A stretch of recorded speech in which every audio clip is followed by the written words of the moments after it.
Atos 14, 21, diz assim o texto: e tendo anunciado o Evangelho naquela cidade e feito muitos discípulos, Paulo e Barnabé voltaram para Listra, Icônio e Antioquia, fortalecendo o ânimo dos discípulos, exortando-os a permanecerem firmes na fé e mostrando que através de muitas tribulações nos importa entrar no reino de Deus.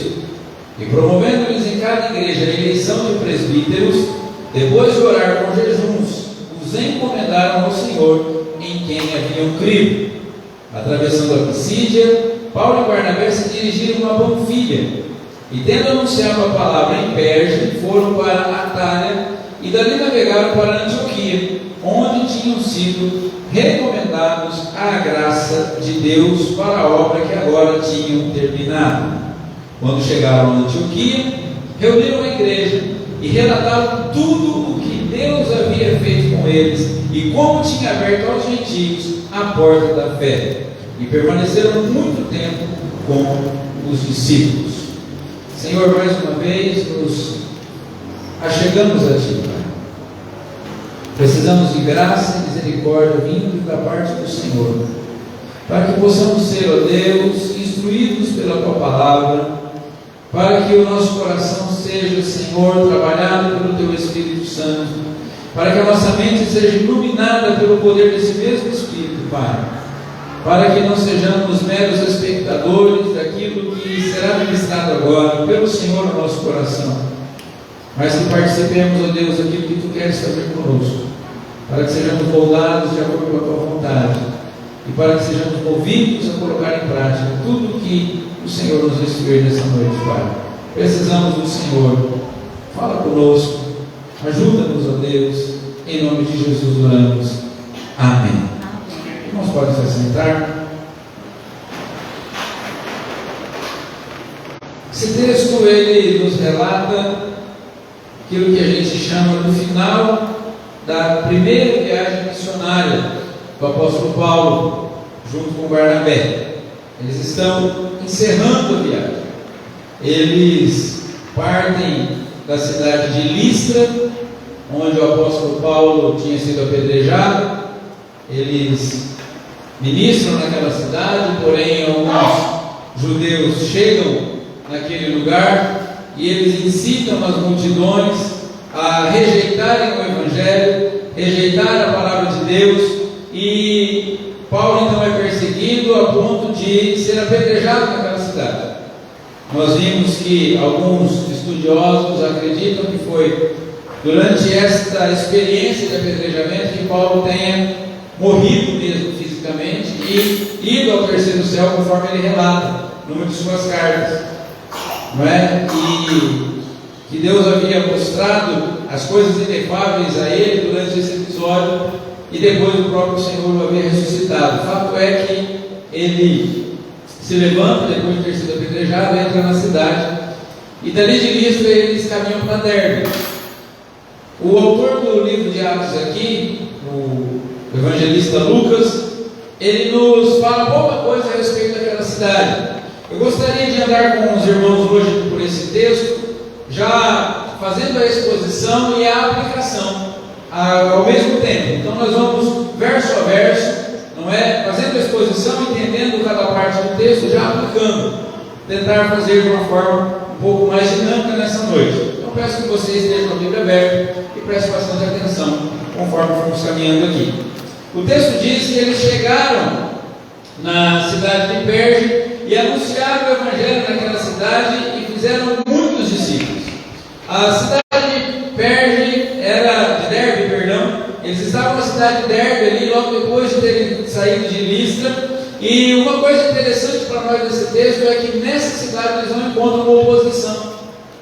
Eles não são confrontados pelos judeus daquela cidade. Provavelmente a cidade não tinha uma comunidade judaica organizada, não tinha sinagoga, assim como em Listra também não tinha. Eles já estavam mais para o interior da província da Galácia, não é? Da região da Licaônia ali. Então, eles chegam na cidade e eles não encontram oposição. O texto nos fala que eles ficam naquela cidade, eles anunciam o Evangelho e fazem muitos discípulos ali. Eles têm total total liberdade para pregar ali. Uma das coisas que a gente vê é que o que atrapalha às vezes a formação de discípulos de Jesus Cristo e o evangelho de avançar em uma determinada comunidade é a religião. Porque como a religião não chegou para atrapalhar em Derbe, o evangelho conseguiu fluir bem. E muitos discípulos foram formados naquela cidade. Não é? A religião ela sempre atrapalha. A religião ela sempre quer afastar as pessoas de Deus. A religião ela sempre quer fazer com que as pessoas dependam dos seus próprios méritos ou da própria estrutura organizada, ao invés de depender do Espírito Santo, da ação de Deus. E a religião, nesse caso aqui, não conseguiu atrapalhar. Tanto que Paulo e Barnabé eles ficam ali e muitos discípulos são feitos naquela cidade, inclusive o discípulo chamado Gaio de Derbe, que provavelmente é o discípulo a quem João escreve uma das suas cartas, ao amado Gaio. Não é? Um homem que foi importante para o estabelecimento e a estabilidade da igreja em toda aquela região da Galácia. Então, a primeira lição que nós podemos tirar desse texto aqui é que quando nós deixamos a religiosidade de lado, quando nós não permitimos que a religião atrapalhe a obra do Senhor, muitos discípulos de Jesus podem ser formados, muitas pessoas podem ser alcançadas, não é? Às vezes a gente fala com relação à religião de forma negativa e as pessoas perguntam, mas religião não é algo positivo? Não é algo bom? Não, religião nunca é algo bom. O espírito religioso ele nos afasta de Deus. Para a gente explicar isso de uma forma mais simples, o espírito religioso é um caminho que o homem tenta construir para tentar de alguma forma chegar até Deus. E o Evangelho é o contrário de religião. O Evangelho nos mostra que o Deus soberano, todo-poderoso, Criador dos céus e da terra, que governa todo o universo, que não precisa de absolutamente nada de ninguém, porque Ele é autossuficiente, Ele é pleno em si mesmo, Ele decide vir de encontro ao homem perdido. Isso é o Evangelho. Ele, por amor, Ele vem entre nós, Ele oferece o seu Filho para morrer no nosso lugar, Ele paga o preço do nosso pecado, sem que a gente mereça, sem que nós tenhamos feito absolutamente nada para isso. E eu e você não precisamos de penitência, eu e você não precisamos de sacrifício, eu e você não precisamos de mediadores, eu e você não precisamos de absolutamente nada para nos chegarmos a esse Deus, porque Ele já veio ao nosso encontro. Nós só precisamos abrir o nosso coração, nós só precisamos entregar a nossa vida ao Senhor, nós só precisamos depender dEle, para que Ele faça através de nós aquilo que Ele quer fazer no mundo. E aonde a religião não atrapalha, discípulos podem ser alcançados. Discípulos de Jesus podem ser formados. Em Derbe, eles fazem muitos discípulos, muitas pessoas se convertem, muitas pessoas abraçam a fé, porque não há aqui a interrupção, não há aqui a barreira da religiosidade. O Espírito Santo pode agir livremente. E o texto diz que, tendo eles feito muitos discípulos, eles voltam para Listra, para Derbe, para Icônio e para Antioquia. Essa Antioquia, a Antioquia da Psídia, não a Antioquia da Síria. Eles começam agora a fazer o caminho de volta. Então assim, Paulo sai de Listra, vai a Derbe, anuncia o Evangelho, e muitos discípulos são feitos ali, não sabemos quanto tempo eles ficam naquela cidade. Chega uma hora que ele olha para o Barnabé e fala assim, Barnabé, fim da linha para a gente. Eu não sei se Derbe era igual a Adolfo, por exemplo. Porque Adolfo sempre era assim, voltar, não é? Adolfo, você não tem como seguir em frente. Quando a gente morava em Adolfo, às vezes as pessoas falavam assim, eu já passei por Adolfo. Não, você não passou não. Adolfo, você foi lá ou você não foi, né? Porque de Adolfo já para frente é um rio, não tem como passar por Adolfo. Então só vai em Adolfo quem realmente decidiu ir lá naquela cidade. Talvez Derbe fosse igual a Adolfo, por exemplo, né? Chega lá, Adolfo é uma cidade maravilhosa, né? Nós vivemos lá 9 anos, Deus nos abençoou muito lá, né? Mas é uma cidade assim, você chega e é um ponto final, dali você tem que retornar para ir a outro lugar. Talvez Derbe fosse assim, não tivesse passagem para outros lugares, ou sei lá, de repente o recurso acabou, ou o próprio Espírito Santo falou para eles, agora é hora de vocês voltarem, porque eles foram trabalhando, eles passaram por várias cidades, algumas ficaram mais tempo, outras menos tempo, mas eles agora, na hora de voltar embora, eles não escolhem um caminho diferente. Eles não procuram um caminho mais fácil. A primeira cidade pela qual eles teriam que passar era justamente a cidade onde Paulo foi apedrejado. Mas naquela cidade morava Timóteo. Naquela cidade morava gente importante. Eles tinham anunciado o Evangelho e pessoas tinham se convertido. E diz o texto que eles pegam o mesmo caminho que eles fizeram para ir, eles pegam para voltar, mesmo diante dos desafios, diante das lutas, diante das dificuldades, porque eles sabiam que aquelas igrejas precisavam, aquelas novas igrejas precisavam da presença deles, da ajuda, do apoio, da instrução deles, e certamente era esse o caminho que o Espírito Santo tinha traçado para eles fazerem na volta. E a lição que a gente aprende aqui é que muitas vezes o nosso caminho é difícil, muitas vezes a estrada que nós temos para percorrer é difícil, muitas vezes fazer a vontade de Deus para nós é um tanto quanto complicado, mas eu e você devemos sempre procurar no Senhor qual é o caminho que o Senhor tem para nós, qual é o caminho que nós precisamos traçar. Não adianta a gente ficar procurando atalhos, não adianta a gente ficar procurando o que é mais fácil, não adianta a gente ficar tentando cortar caminho, né? Quantas vezes você tentou cortar caminho e se deu mal? Não é? Quantas vezes você já tentou pensar, vou por aqui que é mais rápido, né?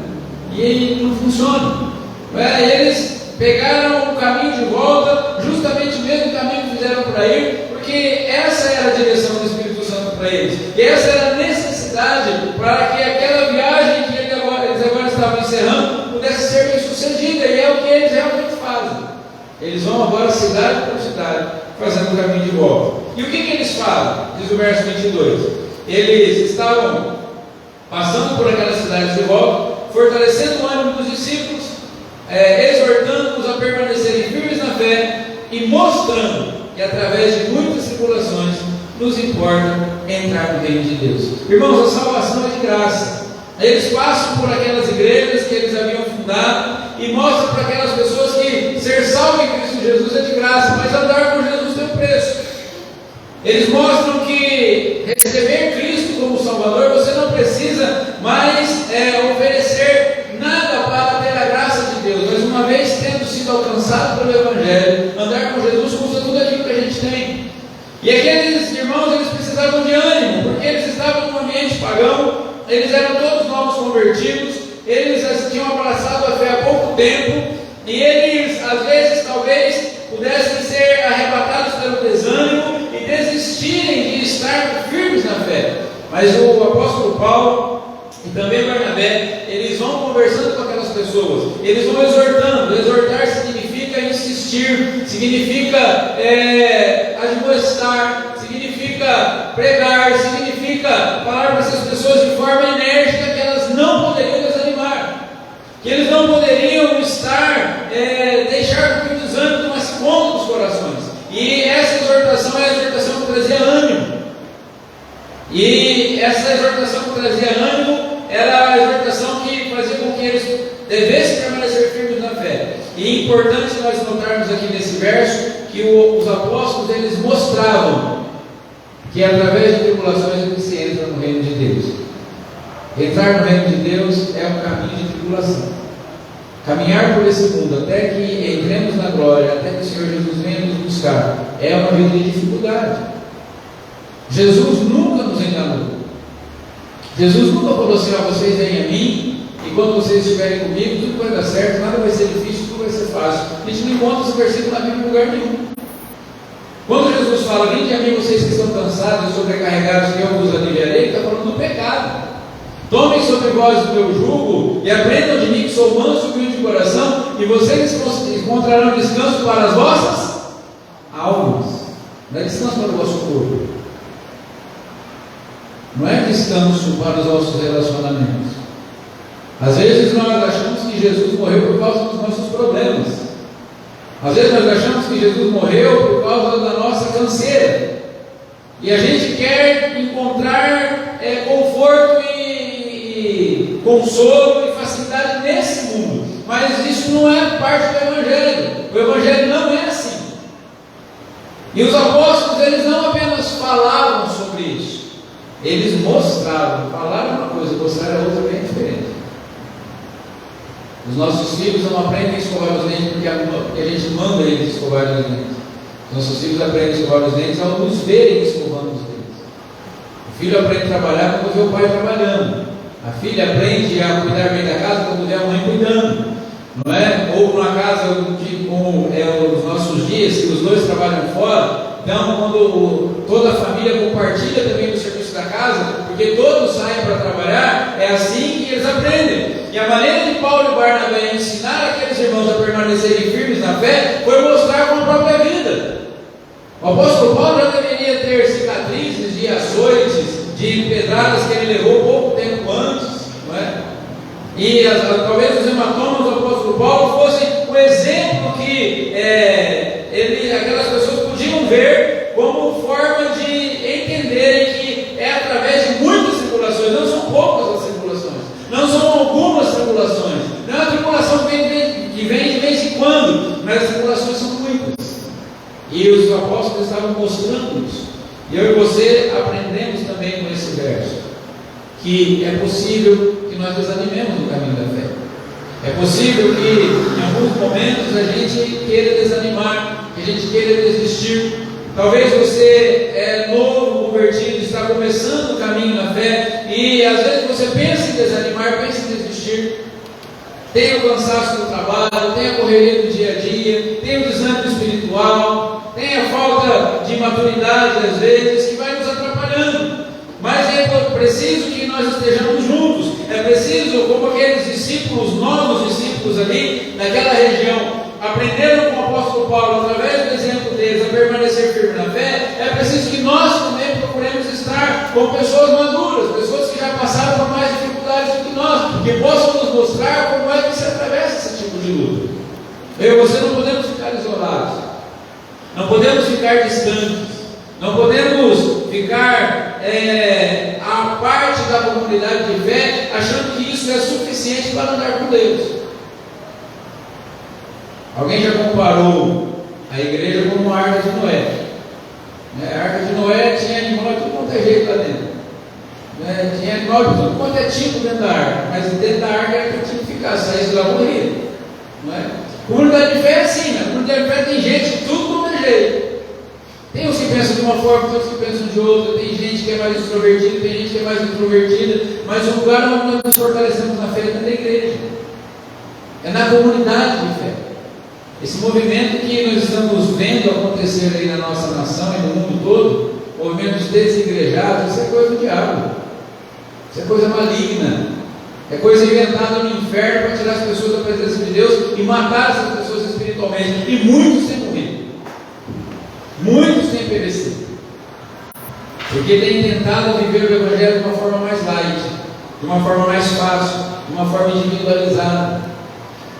Agora, quando nós estamos na comunidade de fé, nós somos exortados a permanecerem firmes, o nosso ânimo é fortalecido e nós aprendemos uns com os outros que é através de muitas tribulações que nos importa entrar no reino dos céus.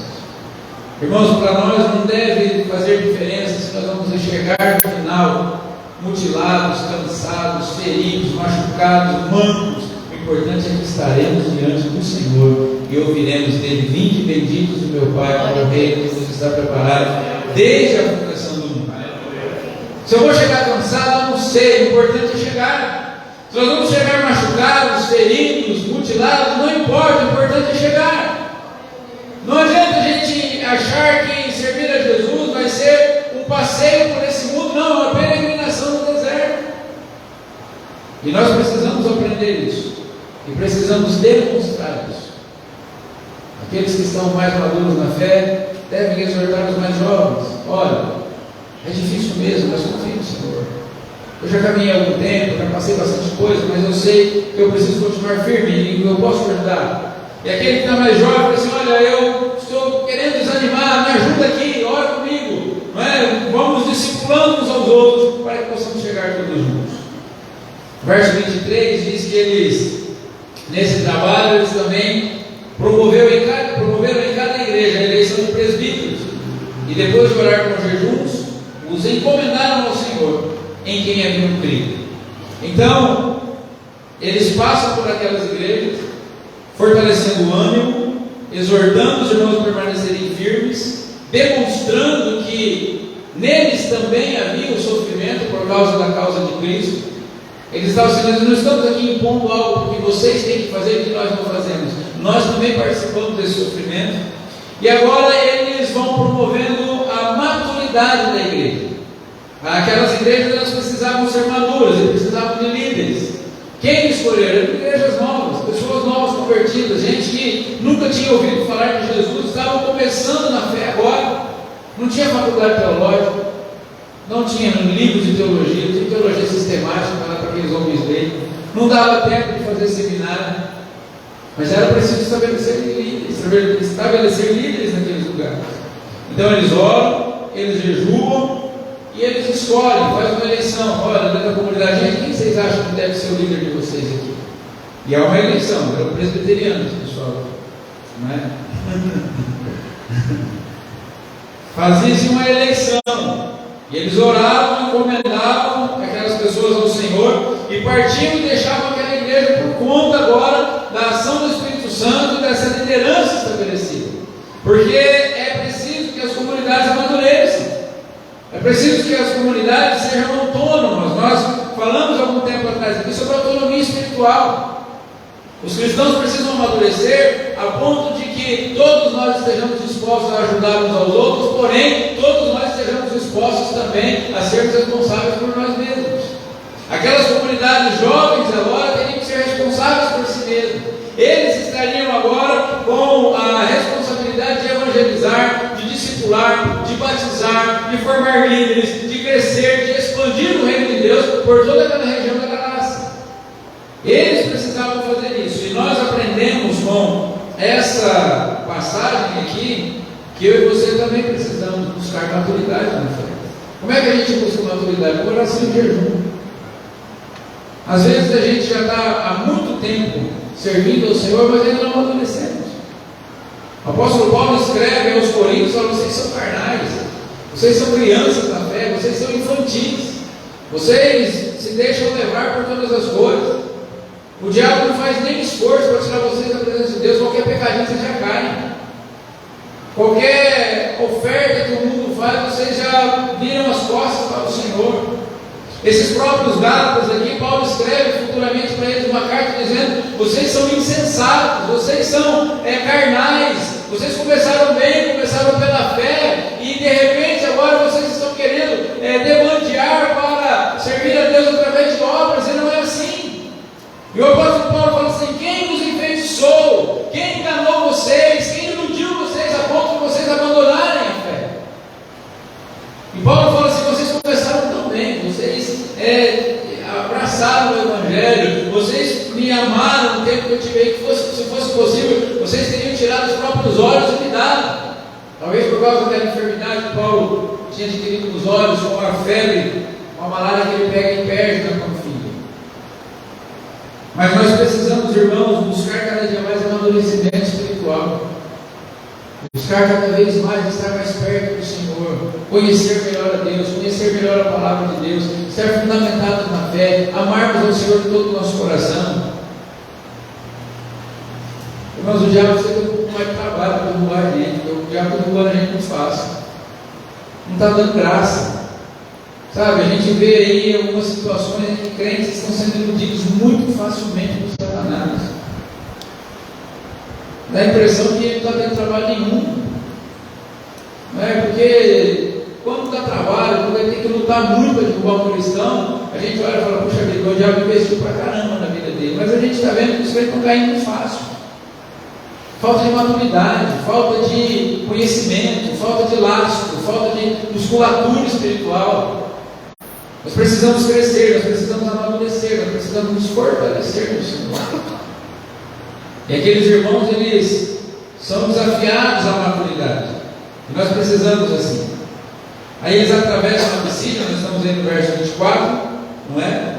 A Pisídia é onde ficava a Antioquia da Pisídia. E agora eles se dirigem a Panfilha, conforme o verso 24 aí. No verso 25 eles anunciam a palavra de Deus em Perge. E de Perge eles vão para a Itália. Perge era a única cidade que na ida eles não tinham anunciado o Evangelho. É o lugar onde Paulo ficou doente. Então, o projeto missionário era passar por todas aquelas cidades e anunciar o Evangelho. Mas em Perge Paulo ficou doente, cidade litorânea, cidade pantanosa, úmida, fria. E Paulo, quando fica doente ali, provavelmente uma malária muito forte, aí ele vai para a Antioquia da Pisídia, se trata lá naquela cidade. E agora eles estão retornando, faltava anunciar o Evangelho ali. Faltava um detalhe para completar a viagem, e eles ficam ali perto, e eles anunciam a palavra do Senhor antes de ir para o porto.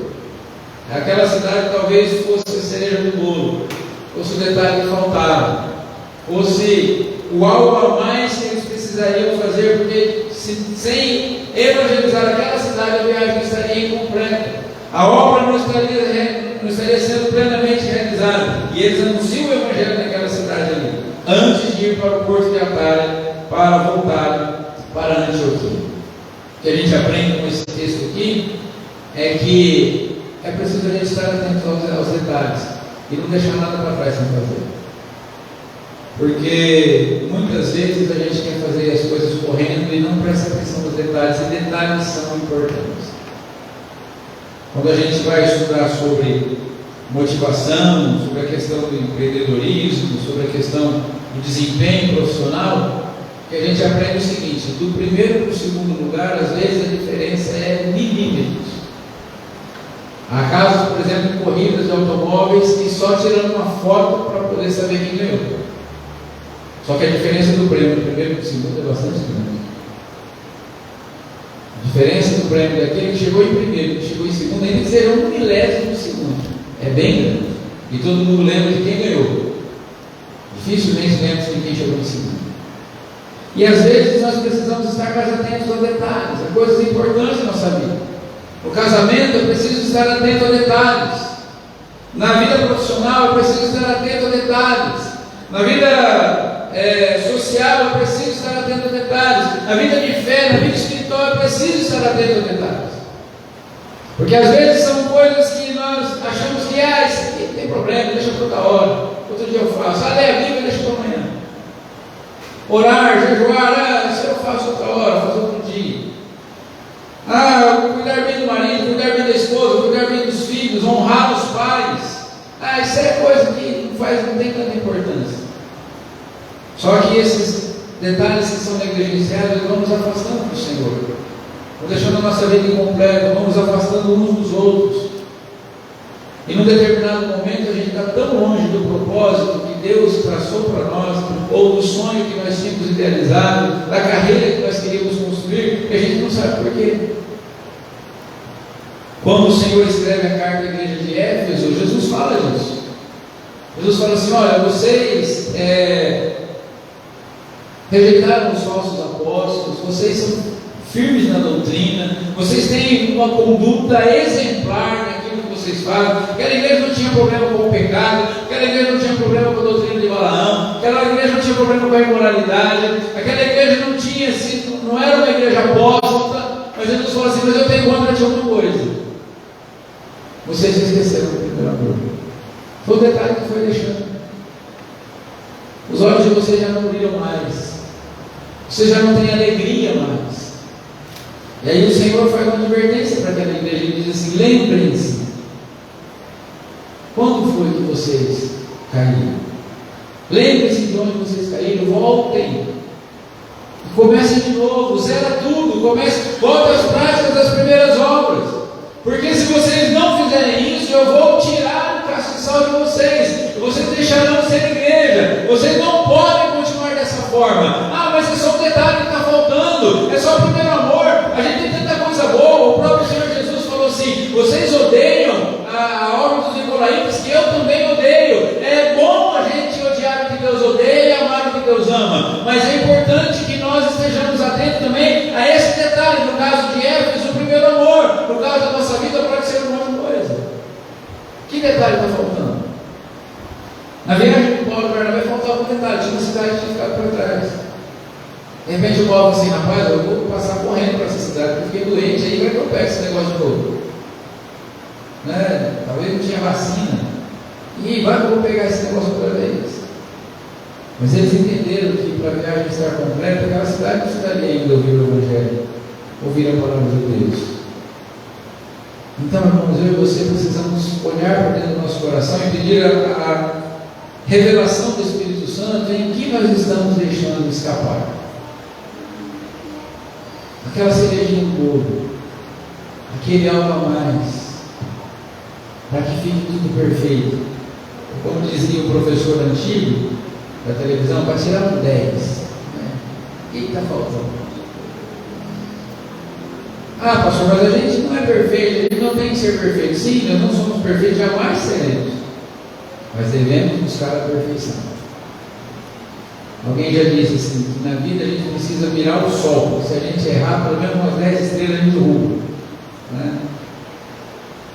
Então, precisamos fazer tudo que nós fazemos da melhor forma possível, porque tudo que fazemos, nós fazemos para o Senhor. Por que eu tenho que ser um bom marido, o melhor marido que eu puder ser? Porque é isso que Deus espera de mim. Por que no meu trabalho eu tenho que ser o melhor profissional que eu puder ser? Porque é o que Deus espera de mim. Por que nos meus relacionamentos eu tenho que fazer sempre, me dedicar o máximo possível? Porque é isso que o Senhor quer dos seus filhos. Por isso que, por que na minha vida de fé eu tenho que me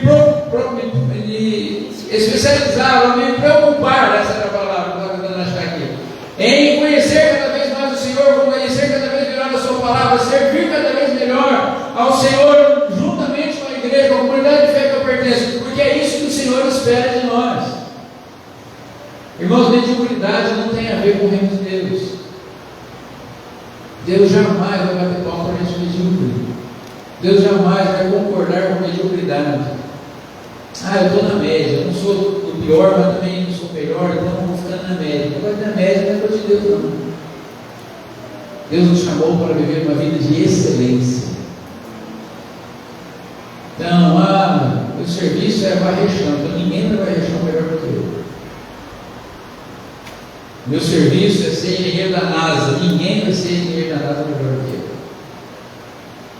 Tem um filme bacana que conta a história das duas tenistas, a Serena e a Venus Williams. Se você não assistiu, assista, vale a pena.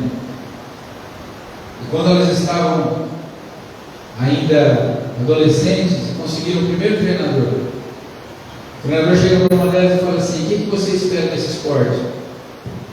Ela fala assim: eu vou ganhar grandes lãs mais do que qualquer pessoa já ganhou no mundo.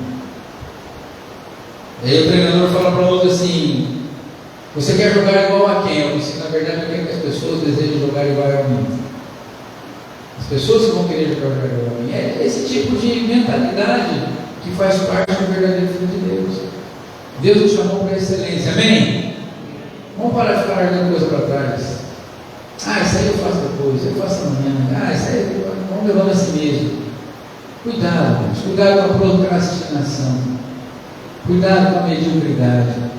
Deus nos chamou para vivermos uma vida de excelência, porque tudo aquilo que a gente faz deve ser para honrar o Senhor, amém? Jesus falou para os discípulos assim: assim vejam os homens, assim brilhe, não é, a vossa luz diante dos homens, para que eles vejam as obras de vocês e glorifiquem a vossa Pai que está no céu. E se a gente faz o que qualquer um faz, ninguém vai olhar para a gente e vai falar assim: isso aí só pode ser coisa de Deus, porque uma pessoa comum vive assim. Isso aí é coisa de Deus, aí vão glorificar a Deus. Agora, a coisa feita de qualquer jeito, aí a pessoa fala assim: isso aí é coisa de gente medíocre mesmo. Então, não vão nem pensar que tem a ver com Deus. Amém? Amém ou amém? Amém? E aí, então, seguindo, eles vão para a Natália e dali navegam para Antioquia, onde eles tinham sido recomendados a graça de Deus para a obra que agora tinha terminado. Voltaram para casa. Antioquia enviou, para Antioquia eles voltaram. Eles foram comissionados por aquela igreja e para aquela igreja voltaram. Voltaram para prestar contas, voltaram para casa. Tinham uma base, pertenciam a uma comunidade. Aqueles apóstolos, eles iam de cidade em cidade pregando o evangelho, estabelecendo igrejas, mas eles pertenciam a uma comunidade. E a comunidade de Paulo e Barnabé era Antioquia. O grande apóstolo Paulo, ele era sujeito a uma comunidade de fé. Hoje em dia as pessoas não pertencem mais às igrejas. Esses dias eu chamei a atenção do irmão nosso aqui, eu não vou nem falar quem é.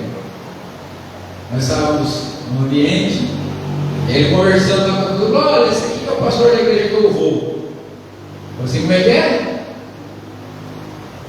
Você não é pastor da igreja, eu sou pastor da igreja que você vai, eu sou pastor da igreja a qual você pertence.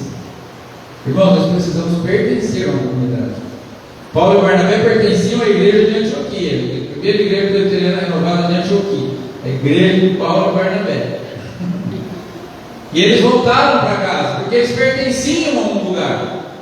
Eles andaram por toda a região ali da Galácia, anunciaram o Evangelho em várias cidades, sofreram, foram apedrejados. Deus fez milagres maravilhosos através da vida deles. Um detalhe interessante aqui é que eles não passam pela cidade primeira de Chipre, que era a cidade de Barnabé. Na volta eles não passam por lá. Foi a primeira cidade que eles passaram na ilha, mas na volta eles não passam por Chipre. De repente Barnabé já tinha estabelecido uma igreja lá, a família deles já estava indo bem, mas eles não passam por lá, mas eles voltam para a igreja deles, eles voltam para a casa deles, não é? E a lição que a gente aprende aqui é justamente essa: é preciso que a gente pertença a uma comunidade, porque pertencendo a uma comunidade a gente presta conta uns pelos outros, a gente tem a direção, a gente tem uma visão, a gente tem um propósito, a gente tem uma liderança, a gente tem pessoas que nos abençoam e nós também abençoamos uns aos outros. Eles voltaram para casa, eles pertenciam a algum lugar.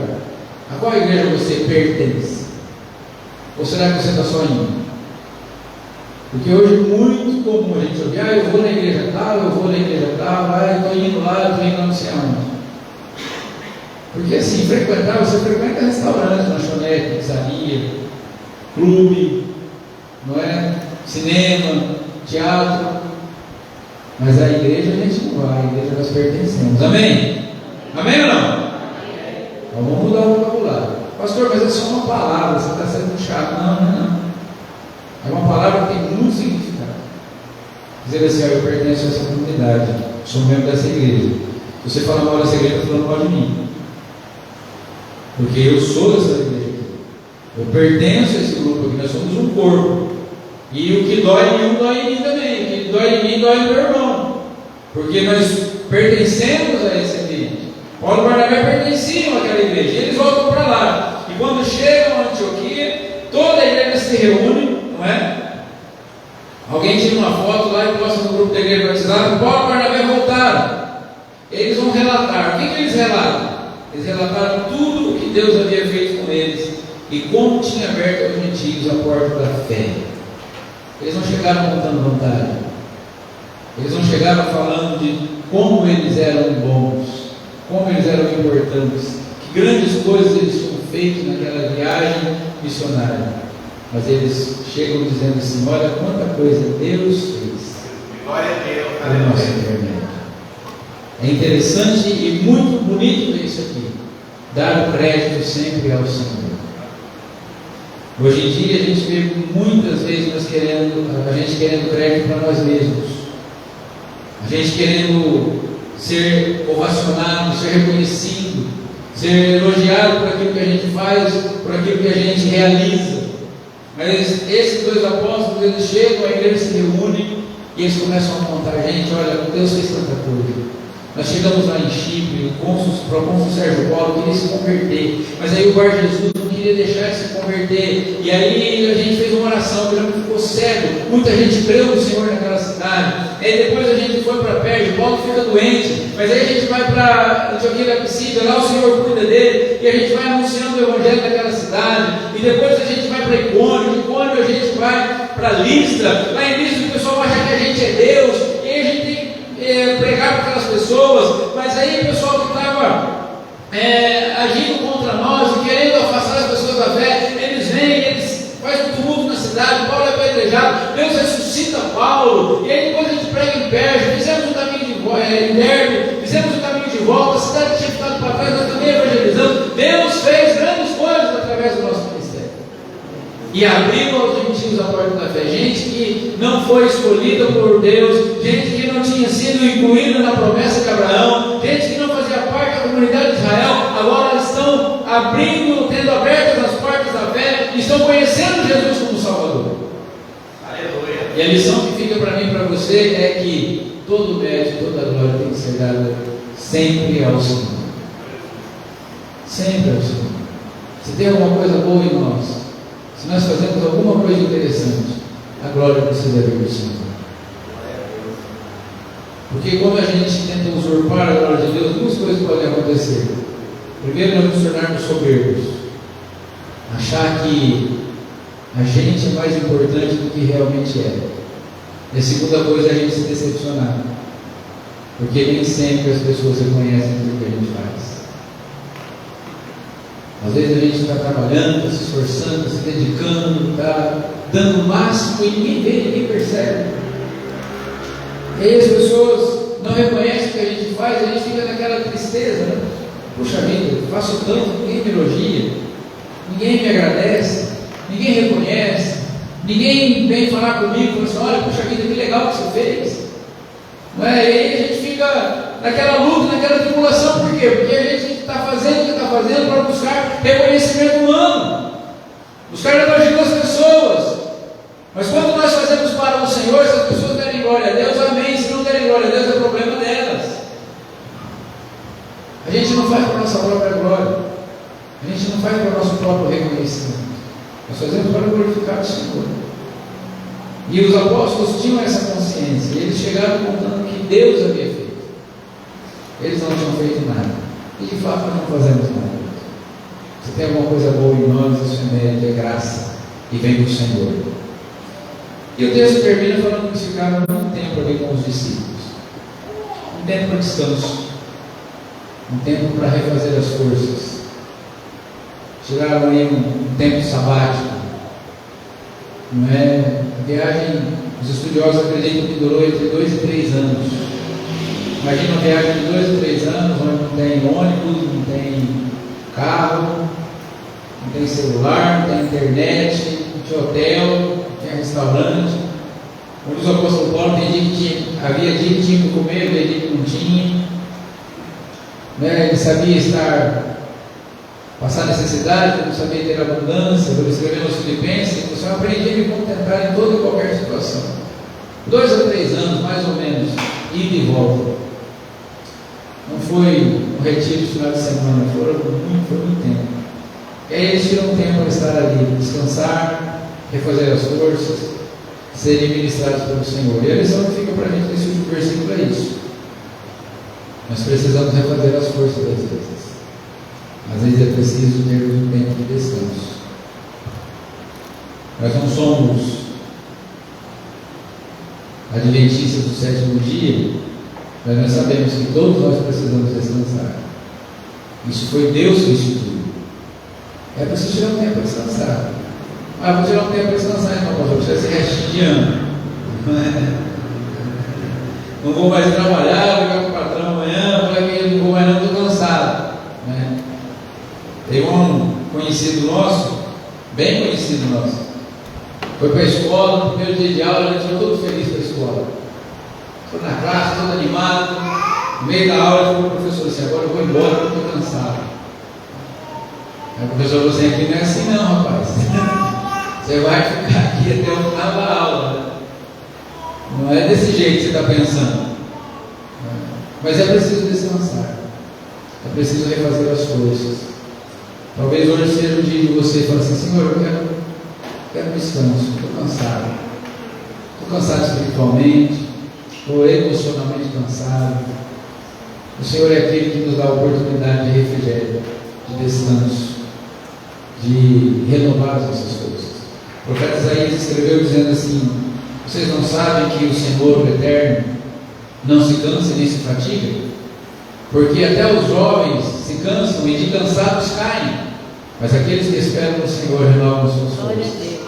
Sobem com asas como águias, correm e não se cansam, caminham e não se fatigam. Nosso Deus é o Deus que nos dá descanso. É o nosso Deus, Ele é aquele que sabe que nós passaremos por tribulações, não tira as pedras do caminho, não tira os espinhos da caminhada, mas é aquele que está conosco todos os dias. Então há momentos que nós temos que lutar com todas as nossas forças, e há momentos que nós precisamos descansar. E nesse momento nós precisamos depender do Senhor, precisamos do Espírito Santo. O profeta Elias, depois de vencer os 450 profetas de Baal, Deus manda ele descansar. Deus coloca ele numa caverna e fala assim: fica aí, Elias, um tempo, descansa. E fica lá na caverna. Antes disso, ele vai dormir. O Senhor manda pão, o Senhor manda água. Momento de refazer as forças. Talvez haja pessoas aqui ou nos acompanhando à distância que estejam cansadas e precisam do refrigério do Senhor. O Espírito do Senhor está aqui nessa noite. para te ajudar, para te renovar as forças, para que você continue caminhando, continue participando dessa comunidade de fé, da comunidade de fé que você faz parte, para que você continue amadurecendo e crescendo na fé, para que você continue caminhando apesar das tribulações, até que o Senhor Jesus venha nos buscar. E gostaria de convidar você a ficar em pé para a gente orar juntos. Na verdade, eu quero convidar você para vir à frente, para que a gente ore junto aqui na frente. Se você está aqui ou está à distância e não entregou sua vida a Cristo ainda, eu gostaria que você entregasse sua vida a Jesus hoje. Que você fizesse um compromisso com Deus. Você que está desanimado, está cansado, acha que as tribulações desse mundo são tão grandes e não aguenta mais. Jesus quer salvar você. Jesus morreu na cruz por causa dos seus pecados. Se o fardo está difícil de carregar, você pode clamar a Jesus. E Ele vai ajudar você a se livrar desse fardo de pecado, desse peso de culpa que você carrega. Vai fazer de você uma nova criatura. Você ainda terá dificuldades na vida, mas você terá a presença de Jesus. Você será capacitado pelo Espírito Santo a permanecer firme na fé. Você conhecerá o Senhor, você se tornará um discípulo de Cristo. Ele te dará crescimento e maturidade espiritual para que você caminhe firme com o Senhor, apesar das dificuldades, apesar das lutas. Você que já conhece o Evangelho, já conhece Jesus, mas não tem desfrutado plenamente daquilo que o Senhor tem para você, eu gostaria de convidar você a orar comigo nessa noite também. Talvez a religiosidade esteja atrapalhando você se desenvolver como discípulo de Jesus. Olha o Senhor e fala: Senhor, eu quero abrir mão de toda a justiça própria. Quero abrir mão, Senhor, de toda essa religiosidade que está no meu coração, que me atrapalha de conhecer o Senhor plenamente. Ore o Senhor, diga isso a Ele. Senhor, eu vi nesse texto hoje que aonde a religião não atrapalha, o Evangelho desenvolve. Eu aprendi, Senhor, que aonde a religiosidade não interfere, o Espírito do Senhor tem liberdade para fazer novos discípulos, e eu quero ser assim. Quero enfrentar as lutas e o caminho que o Senhor tem para mim, apesar das dificuldades, permanecer firme na fé, me alegrar no Senhor, fazer com excelência tudo aquilo que o Senhor tem colocado nas minhas mãos. Quero, Senhor, cada dia mais me integrar, pertencer a uma comunidade de fé, que prega o Evangelho com integridade, que vive o Evangelho com responsabilidade.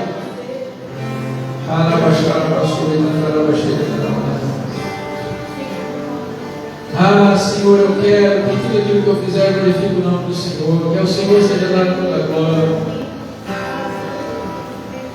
Eu não preciso ter carências, eu não preciso que as minhas carências sejam satisfeitas, porque o Senhor já satisfez todas as minhas carências. Eu não preciso ser reconhecido nesse mundo, eu não preciso ser aplaudido, eu não preciso ser ovacionado, assim como João Batista. Senhor, eu quero dizer que importa que o Senhor cresça e que eu diminua. E quando alguém vir alguma coisa sendo realizada através da minha vida, que saibam que é o Senhor que está fazendo, que eu sou apenas um instrumento. Ah, Senhor, dá-nos alegria de podermos descansar no Senhor, seguros, ó Deus, da Tua proteção, da Tua graça. Aqueles apóstolos, eles sofreram, caminharam, passaram por dificuldades grandes, mas quando estavam na comunidade, eles tinham a segurança da comunidade para descansar e refazer as coisas. Senhor, que essa igreja, que essa comunidade seja, Pai, o ambiente onde nós somos ministrados, onde nós encontramos descanso, refrigério, onde nós encontramos ânimo, alegria e força para caminharmos na Tua presença, Pai. Ah, Senhor, estamos aqui, ó Deus. Estamos aqui, Senhor. Precisamos de Ti, Senhor. Precisamos de Ti, ó Deus. Porque se o Senhor não nos ajudar, Pai, contra a religiosidade, contra o desânimo, contra a imaturidade, se o Senhor não nos ajudar contra a mediocridade, Pai, Se o Senhor não nos ajudar, ó Deus, contra a soberba, Senhor. Se o Senhor não nos ajudar contra o cansaço, Pai, nós estaremos perdidos. Que o Teu Espírito Santo, Senhor, possa agir na nossa vida nessa noite, nos ajudando nas nossas fraquezas, intercedendo a nosso favor. Deus amado, fortalecendo o cansado, renovando o espírito abatido, dando graça, alegria, paz, poder para vencermos as tribulações desse mundo, Pai, para permanecermos firmes na fé e testemunharmos ao Senhor com vigor, com alegria, com fervor de tudo aquilo que o Senhor é, de tudo aquilo que o Senhor tem feito por nós. Obrigado por falar conosco nessa noite. Obrigado por nos receber na Tua presença. Leva-nos debaixo da Tua graça. Ó Deus, em nome de Jesus, Pai. Agradecemos por tudo aqui, Senhor. Faça conosco de acordo com a Tua vontade. Estamos à disposição do Teu Espírito Santo. Queridos, que a graça do Senhor Jesus Cristo, o amor de Deus, nosso Pai, e a comunhão e as consolações do Espírito Santo estejam com todos vocês, com toda a igreja do Senhor Jesus, aonde quer que ela esteja, e aqueles que vão morar no céu, digam amém. Deus te abençoe e te guarde. Você pode voltar para o seu lugar, esteja bem concentrado, faça sua oração de gratidão. Enquanto eu chego até a porta, eu te dou um abraço. Amém?